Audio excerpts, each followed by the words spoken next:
சம வேலைக்கு சம ஊதியம். ஆனா இந்த 2 கோரிக்கைக்கும் அவங்க உடன்பட்டு வரல.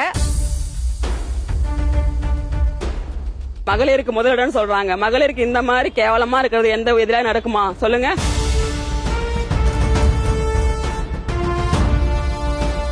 பாத்ரூம் போனவங்கள ஒரு பேண்ட் கூட போடாதவங்கள இழுத்து அராஜக முறையில் எடுத்துட்டு போறாங்க.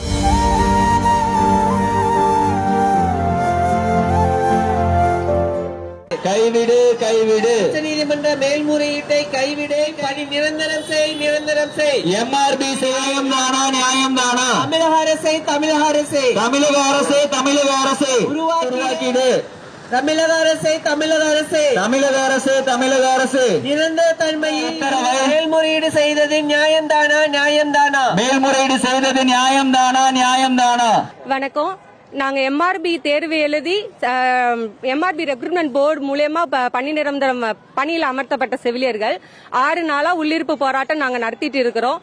நேற்றுக்கு 2ஆம் கட்ட பேச்சுவார்த்தை அமைச்சருடன் நடந்தது. ஆனா நாங்க எங்களோட கோரிக்கை 2 தான். பணி நிரந்தரம், சம வேலைக்கு சம ஊதியம்.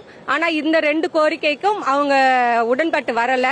அவங்க எக்ஸ்ட்ரா சொன்னது extra nursing college and extra நாங்க கேட்காதது தான் அவங்க சொல்லியிருந்தாங்க.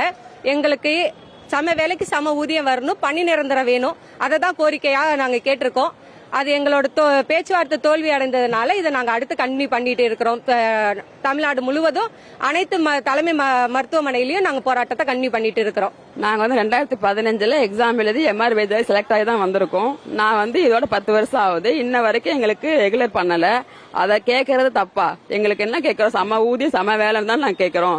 இப்ப அவர் நேத்து எங்ககிட்ட பேசணும்னு பேசினாரு. ஆனா பேசுனதுல எங்களுக்கு ஒரு உடன்பாடு இல்ல. எங்களுக்கு அதுல சாட்டிஸ்பேக்ஷன் இல்லாதனால தான் நாங்க மறுபடியும் மீண்டும் இந்த போராடுறோம். அதை போராடி இன்னமும் நாங்க சென்னையில போராடிட்டு இருக்கிறாங்க. எங்களுக்காக நரசிங்க முடியாதவங்க நாங்க அங்கங்க அங்கங்க இதுல ஜிஹெச்ல பண்ணிட்டு இருக்கிறோம். ஆனா இன்ன வரைக்கும் இப்ப மார்னிங்ல நடந்தது என்னன்னா எல்லா செவிலியர்களையும் கைது செய்து அராஜக முறையில கைது செய்து அவங்க எல்லாத்தையும் எடுத்துக்கொண்டு மக்களை உங்களுக்கே நீங்களே பாருங்க. அதாவது இது மகளிருக்கு முதலிடம் சொல்றாங்க. மகளிருக்கு இந்த மாதிரி கேவலமா இருக்கிறது எந்த இதுல நடக்குமா சொல்லுங்க? அதாவது பாத்ரூம் போனவங்கள ஒரு பேண்ட் கூட போடாதவங்கள இழுத்து அராஜக முறையில் எடுத்துட்டு போறாங்க. இதெல்லாம் மனசாட்சி இருக்கவங்க யாராவது செய்வாங்களா? மக்கள் தான் எங்களுக்கு இதுக்கு ஆதரவு கொடுக்கணும். கடைசியா நாங்க மக்களை தான் நம்பி இருக்கோம். இப்ப கடைசியா அதான் பண்ண முடியும். இதுக்கு மேல எங்களுக்கு என்ன சொல்றேனே தெரியல. நான் எங்களுடைய வாழ்வாதாரத்துக்காக தான் கேட்கறோம். இப்ப எங்களுடைய அன்றாட தேவைகள் தான் கேட்கறோம். இந்த நிலைமையில எங்களுக்கு என்ன பண்ணணும்னு நீங்க தான் சொல்லணும்.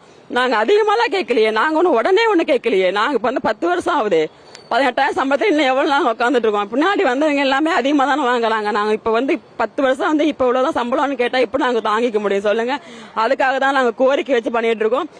இந்த போராட்டம் இன்னும் நீடிக்கும். எங்களுடைய கோரிக்கை நிறைவேற மேலும் இந்த போராட்டம் நீடிக்கும், கண்டிப்பாக நீடிக்கும். இதுக்காக மக்கள் எல்லாரும் ஆதரவு கொடுக்குமாறு நான் ரொம்ப சிறப்பாக கேட்டுக்கொள்கிறேன்.